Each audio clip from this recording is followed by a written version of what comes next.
Amici Gollini, allora, dato che c'è Gollini titolare, amichevole del Napoli contro il Girona, a nuovi esperimenti di Garcia, tattici, insomma, di formazione, quindi ne parliamo qui con la nuova intro, cominciamola.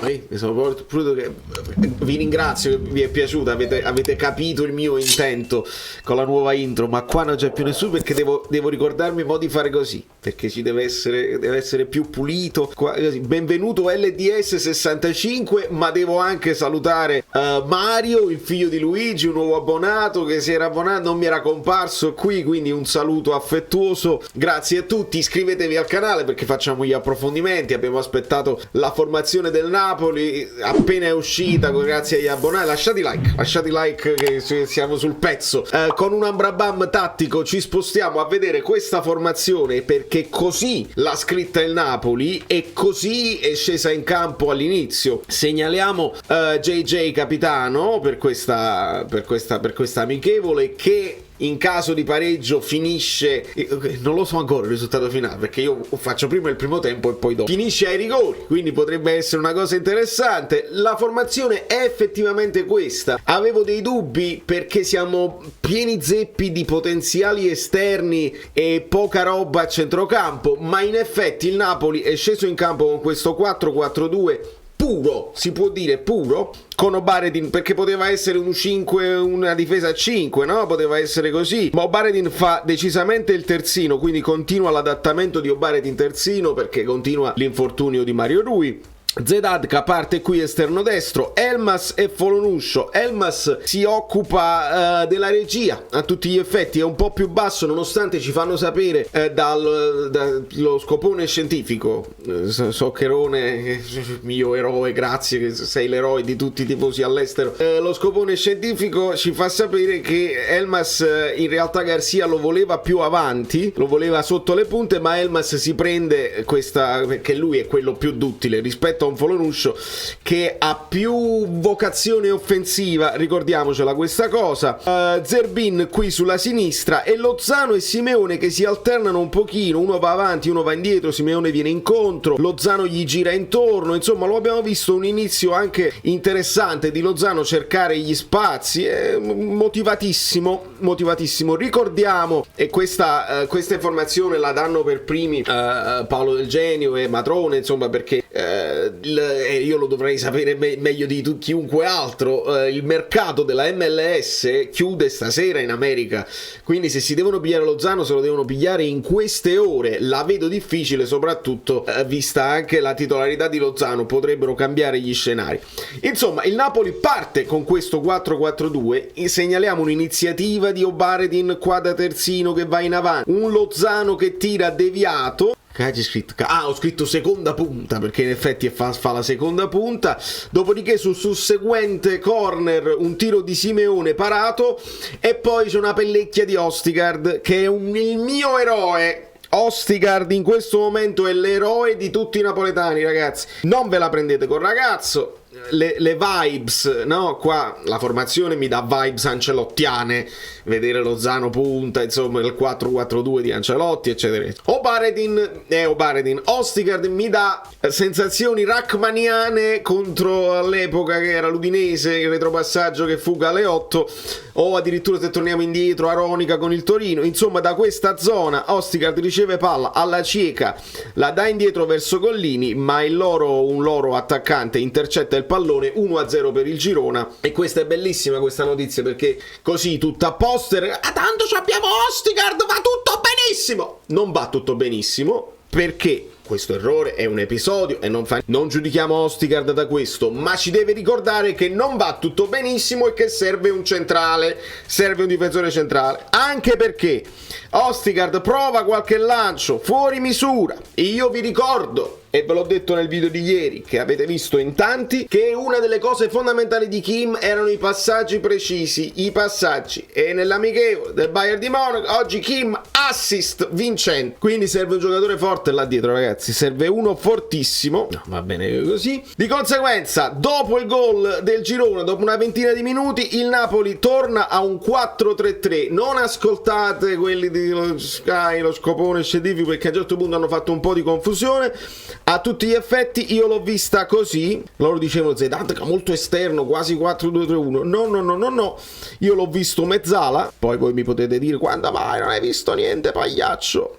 E questo era il 4-3 del Napoli per tutto il resto del primo tempo, con Simeone qua, Lozano a sinistra, Foloruscio mezzala a sinistra alla Zielinski, e infatti farà anche delle discese molto importanti, Elmas a tutti gli effetti centrale, regia, Zedatka qui un po' ibrido, insomma così, Zerbin esterno destro, Zanoli che va molto sulla fascia e quindi non cambia molto. Siamo ritornati al 4-3 classico del Napoli, ovviamente con caratteristiche diverse dai soliti, che c'è un altro affaticamento muscolare per Osimhen.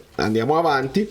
Tiro di Simeone deviato, colpo di testa di Obaretin alto, una parata di Collini centrale, una bella botta di questo Justin che sta mettendo un po' in difficoltà qua Zanoli e Ostigard, e un tiro di Lozano altissimo su una bella iniziativa di Foloruscio qui, Lozano ci arriva al volo ma finisce altissimo, e poi c'è un rigore su Foloruscio, ancora un'altra iniziativa che entra in area. Ah ragazzi, noi non abbiamo comprato il difensore ma abbiamo comprato quest'arbitro, ci sta fischiando tutto a favore, quando noi facciamo dei falli uguali ai loro non ce li fischia. Questo rigore è un po' generoso, insomma il Ciolito va sul dischetto e fa un rigore perfetto, vallo a prendere quel rigore, allarga il piattone, la mette nell'angolo alto, imparabile, assolutamente imparabile, un bolide nel set, un gol bellissimo, e quindi con questo si chiude il primo tempo e andiamo a vedere cosa succederà.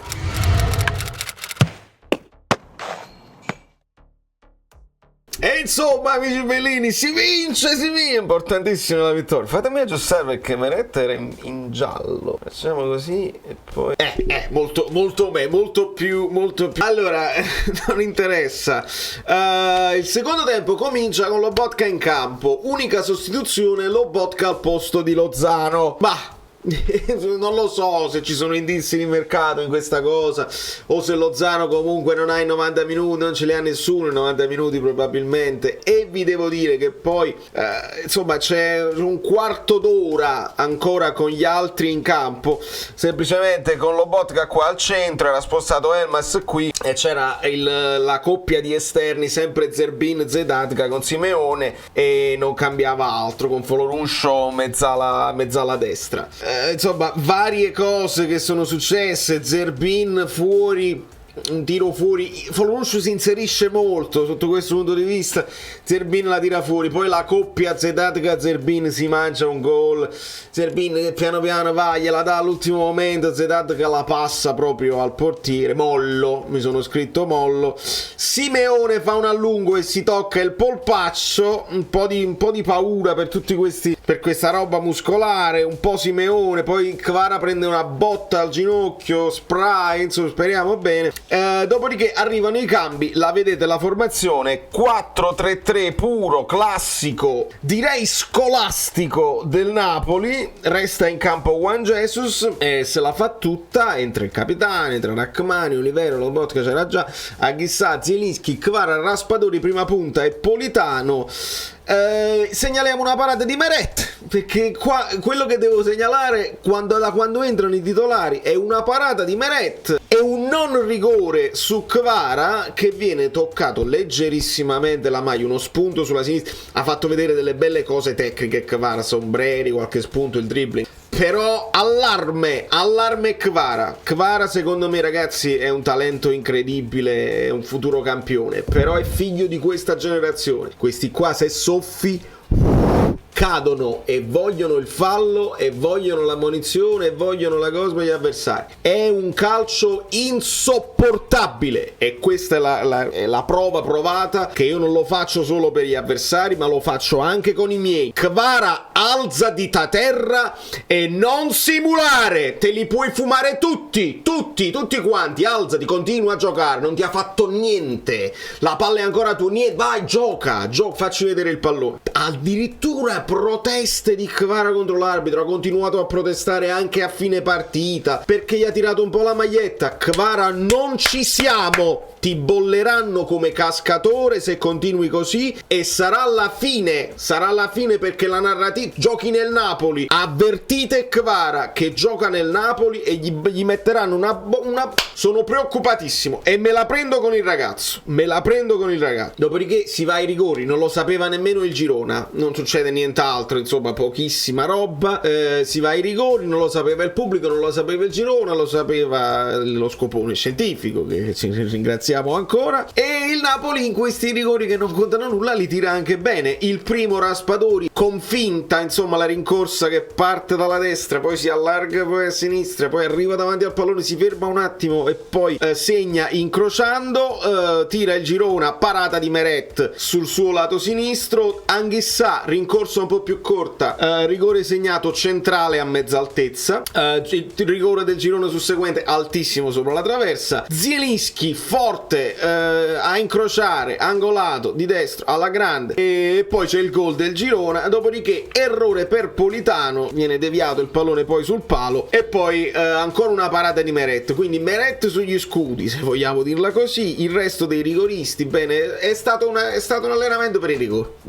Vediamola così, che comunque è un allenamento che per il Napoli è importante perché sui rigori non siamo ferratissimi. Allarme simulazioni per me è una cosa gravissima e non posso sopportare che il Napoli abbia giocatori che si lasciano cadere. L'arbitro era pagato dal Napoli, diciamola bene, nel senso non ha pagato nessuno, o meglio forse si pagano gli arbitri delle amichevoli, chi ospita probabilmente paga, insomma ha arbitrato per me a favore nostro e questi hanno pure cominciato a picchiare quelli del Girona, però un test che non ci dice altro che bisogna continuare a lavorare, che siamo pesantucci. Onestamente mi è sembrata più in palla la squadra del primo tempo con tutte le riserve, Baretin, Zanoli, Folorush, più vispi, vogliosi di farsi vedere eccetera eccetera. I titolarissimi mi sono sembrati un po' pesanti sulle gambe, un po' scolastici, un po' prevedibili. Questa frase la dico perché è la stessa frase che dissi nelle amichevoli di precampionato dell'anno scorso, quindi che possa portare fortuna, perché era un Napoli prevedibile, era un Napoli che segnava col contagocce e le cose in amichevoli non funzionavano. Poi ha cominciato il campionato e la squadra ha preso tutta un'altra fisionomia. Serve il difensore? Assolutamente. Bisogna risolvere la situazione di Lozano? Assolutamente, altrimenti lo reintegri e si risolve così. Difensore. Non si può più perdere tempo, siamo in fortissimo ritardo e il Napoli continua, da Napoli al mondo, una pubblicità che in continuazione interrompeva la partita. E Magliette, Arostar, non sapere, sono finite negli store a Napoli, sono finiti su eBay, sono finiti negli store, qua non arriva. Sveglia Napoli, sveglia, fai pagare le amichevoli, le magliette non si trovano. Sveglia Napoli, dobbiamo essere critici e ipercritici,